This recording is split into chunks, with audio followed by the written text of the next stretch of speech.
नमस्कार विद्यार्थी मित्रांनो, आज आपण प्रॅक्टिस सेट 29 क्लास 7 मॅथ्स बघणार आहोत। Question number 1 simplify. First example बघूया। 15/12 रेज टू 3 रेज टू 4। आता या ठिकाणी आपल्याला लॉज ऑफ इंडायसिस वापरायचे आहे।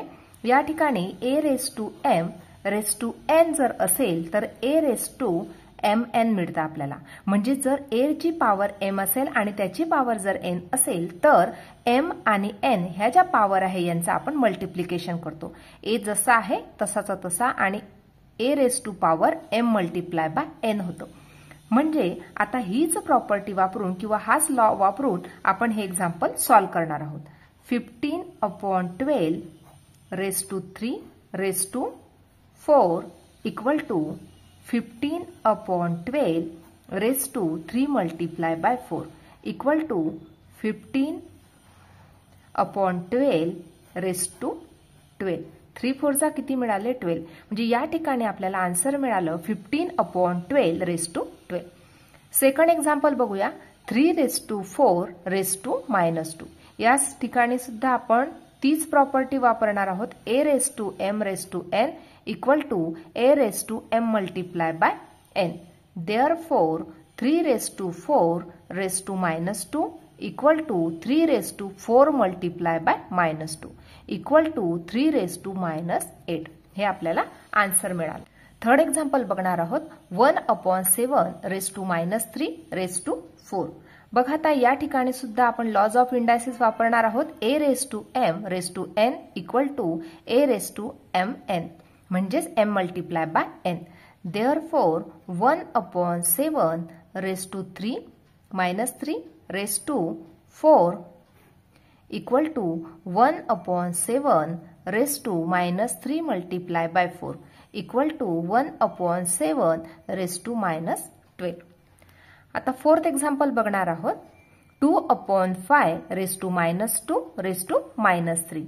या ठिकाणी सुद्धा सेम प्रॉपर्टी वापरणार आहोत। a raise to m raise to n equal to a raise to m multiply by n। Therefore 2/5 raise to -2 raise to -3 equal to 2/5 raise to -2 multiply by -3 equal to 2/5 raise to. बघा आता या ठिकाणी -2 multiply by -2 म्हणजे दोघी negative number आहे। दोन्ही negative नंबरचं जेव्हा मल्टिप्लिकेशन करतो तेव्हा आन्सर नेहमी आपल्याला पॉझिटिव्ह नंबर मिळत असतो। म्हणून या ठिकाणी आन्सर मिळालं 6। 2 3 जा 6। दोघी निगेटिव्ह नंबर होते म्हणून त्याचं रूपांतर पॉझिटिव्ह मध्ये झालं कारण आपण मल्टिप्लिकेशन करत होतो। म्हणून या ठिकाणी -2 मल्टिप्लाय बाय -3 केले तर या ठिकाणी 6 पॉवर मिळाली। म्हणजेच या ठिकाणी आपल्याला आन्सर मिळालेला आहे 2/5 रेज टू 6। पुढचं उदाहरण बघणार आहोत। 6 रेज टू 5 रेज टू 4। आता या ठिकाणी सुद्धा लॉज ऑफ इंडायसिस वापरणार आपण। a raise to m raise to n equal to a raise to mn म्हणजेच m मल्टिप्लाय बाय n आहे। देयरफॉर हीच प्रॉपर्टी आपण वापरून हे एक्झाम्पल सॉल्व्ह करणार आहोत। 6 raise to 5 raise to 4 equal to 6 raise to 5 multiply by 4 equal to 6 raise to 20। या ठिकाणी आपल्याला आन्सर मिळालं 6 रेज टू 20। नेक्स्ट एक्झाम्पल बघणार आहोत। 6/7 रेज टू 5 रेज टू 2। आता या ठिकाणी सुद्धा सेम प्रॉपर्टी वापरूया। a raise to m raise to n equal to a raise to m multiply by n। Therefore 6/7 raise to 5 raise to 2 equal to 6/7 raise to 5 multiply by 2 equal to 6/7 raise to 10। या ठिकाणी 5 आणि 2 यांचं multiplication केलं तर 10 मिळालं। म्हणजेच final answer मिळालं 6/7 raise to 10। Next example बघणार आहोत। 2/3 रेज टू -4 रेज टू 5। या ठिकाणी आपण सेम प्रॉपर्टी वापरलेली आहे। a raise to m raise to n equal to a raise to mn। mn म्हणजेच काय m multiply by n। Therefore 2/3 raise to -4 raise to 5 equal to 2/3 raise to -4 multiply by 5 equal to 2/3 raise to -20। हे आपल्याला answer मिळालं। Next example बघणार आहोत 5/8 raise to 3 raise to -2. आता या ठिकाणी सुद्धा आपल्याला सेम प्रॉपर्टी वापरायची आहे, that is a raise to m equal to a raise to m raise to n equal to a raise to mn. mn म्हणजेच काय तर m multiply by n. Therefore 5/8 raise to 3 raise to -2 equal to 5/8 raise to 3 multiply by -2 equal to 5/8 raise to -6. हे आपल्याला answer मिळालं. या ठिकाणी एक negative number होता म्हणून आन्सर सुद्धा निगेटिव्ह मिळालेला आहे. उदाहरण बघणार आहोत 3/4 raise to 6 raise to 1.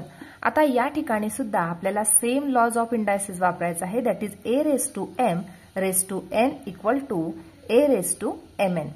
Therefore 3/4 raise to 6 raise to 1 equal to 3/4 raise to, आता त्यांची जी पॉवर दिलेली आहे त्या पॉवरचा मल्टिप्लिकेशन म्हणजे 6 multiply by 1 equal to 3/4 raise to 6.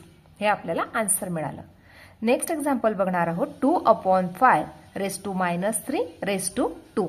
आता या ठिकाणी सुद्धा आपल्याला हीच सेम प्रॉपर्टी वापरायची आहे.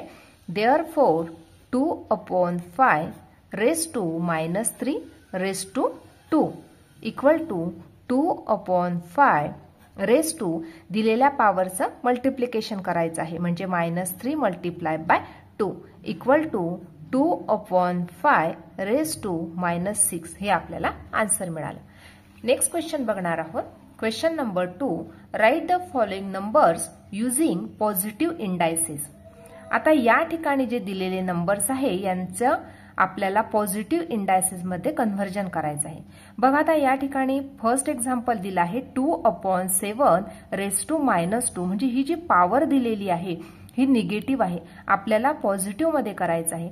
म्हणजेच काय करावं लागणार, हा जो फ्रॅक्शन दिलेला आहे या फ्रॅक्शनला आपण उलट करून लिहिणार. म्हणजे या ठिकाणी आपल्याला मिळणार 7/2 रेस टू 2. म्हणजे जर आपल्याला त्याची जर पॉवर पॉझिटिव्ह करायची असेल तर दिलेला जो इंडेक्स आहे त्याला इन्व्हर्स करून लिहावा लागतो म्हणजे 7/2. सेकंड एक्झाम्पल बघणार आहोत 11/3 रेस टू -5. या ठिकाणी सुद्धा त्याची जी पॉवर आहे इंडेक्स आहे ती निगेटिव्ह आहे, तिला आपल्याला पॉझिटिव्ह बनवायचं आहे म्हणून ह्या दिलेल्या फ्रॅक्शनला आपण उलट करून लिहिणार. Therefore 3/11 raise to 5.